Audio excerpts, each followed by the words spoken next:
Hello everyone, thank you for joining me again and welcome to any new viewers. This is To The Point English with Ben. I'm Ben, and in this video I'm going to teach you the meaning and uses of the word and suffix monger. Now, as many of you know, I often recommend that you read a wide variety of articles on different topics in order to expand your vocabulary. So they may be internet articles, newspaper articles, magazine articles, but it's very important that they are on a wide variety of topics so that you're not just exposing yourself to the same type of vocabulary all the time. And if you've been following my advice, then it's quite likely that you've come across words such as scaremonger, warmonger or doom-monger. And although you may have been able to infer the meaning of these words from the context, or maybe you just looked up the words in a dictionary, you may still be wondering, what does this suffix monger actually mean? Well, in all of those examples, monger is being used sort of more figuratively. But in order to understand the real meaning, we have to look at the original use, which is slightly more literal. So a monger is simply someone who deals or trades in a certain commodity. And perhaps the most common use of monger as a suffix, using this original meaning, is in fishmonger. So a fishmonger is somebody who sells fish, basically. But we also have ironmonger, who is someone who sells hardware and metal goods and tools, that kind of thing. And both of these words, although they are used, they are still accepted, they're a little bit old-fashioned. And there are some even more old-fashioned words which have pretty much completely disappeared from the English language, which use monger as a suffix in the same way. For example, a fleshmonger is actually just an old word for a butcher. A timbermonger is somebody who sells wood. And a costermonger, for some reason, is someone who sells fruit and vegetables from a cart. But again, these professions really are not so common nowadays, and these words have pretty much disappeared from the English language. But the suffix monger has not disappeared from the English language. In fact, I would say it's becoming more and more common, but in a slightly different context, and in fact in a more figurative context. So in modern use, when we use the suffix monger, we're really referring to someone who promotes something. And it's important to note that this really has a negative connotation.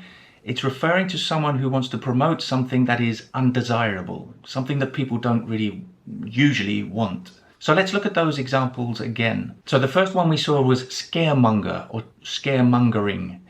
So a scaremonger could be a person, or to scaremonger is often used as a verb, and scaremongering as the noun. So a scaremonger, a person who scaremongers, is a person that wants to promote fear, basically. They want people to be scared of something. And it's very commonly used in politics and the media.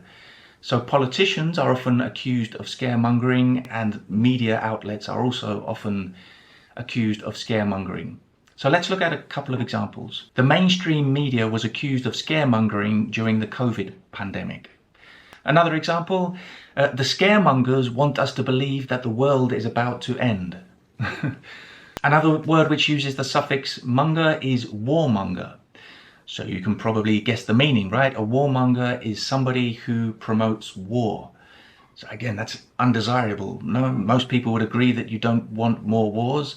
So it's undesirable, but perhaps some people in society do want more wars. I think the best thing we can do is look at a couple of examples. The politician was labelled a warmonger due to his repeated calls for military intervention.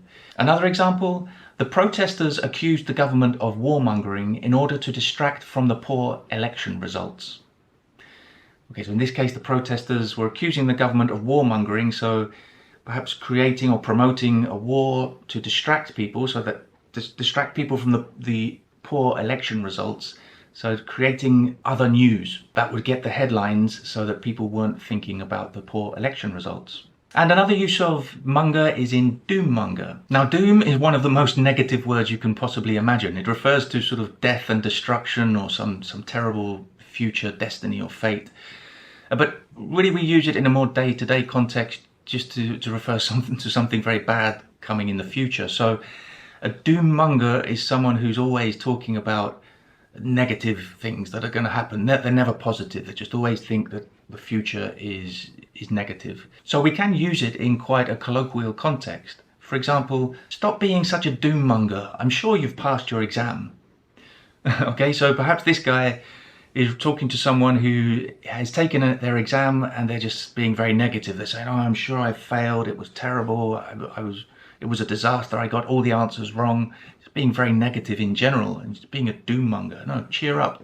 Be more positive. Perhaps it wasn't so bad. But it can also be used in more formal contexts. For example, the doom-mongers are convinced that the new British government is destined to fail. So I'm sure you have a good idea of how we use monger now. So to refer to someone who promotes something undesirable, unpleasant. But I'll just give you a few more examples. A gossip monger is somebody who really likes to gossip. But you could just call them a gossip, right? Somebody who likes to gossip is a gossip. But a gossip monger is more than that. They're kind of always trying to incite other people to gossip. So they're always spreading rumors and gossip. In fact, rumor monger is another one. So somebody who likes to spread rumors specifically. A hate monger is somebody who likes to promote hate. So if you are accused of being a hate monger, it's not particularly nice. And we have a scandal monger, who is someone who promotes scandals, who's always talking about scandals. Of course, many of these words may not just be used to refer to individuals, but they can be used to refer to sort of websites or news outlets. Maybe you know some websites or magazines that really are just dedicated to scandal mongering. They're just always promoting scandals. They're looking for the latest scandal, or perhaps even inventing scandals. So there you go. Now you know what a monger is and how we use it as a suffix. So next time you read an article in which you see one of those words, you'll know exactly what they're referring to. And perhaps you can use them in your Cambridge English exams or in just your general conversation. Okay, I'll see you very soon for another video.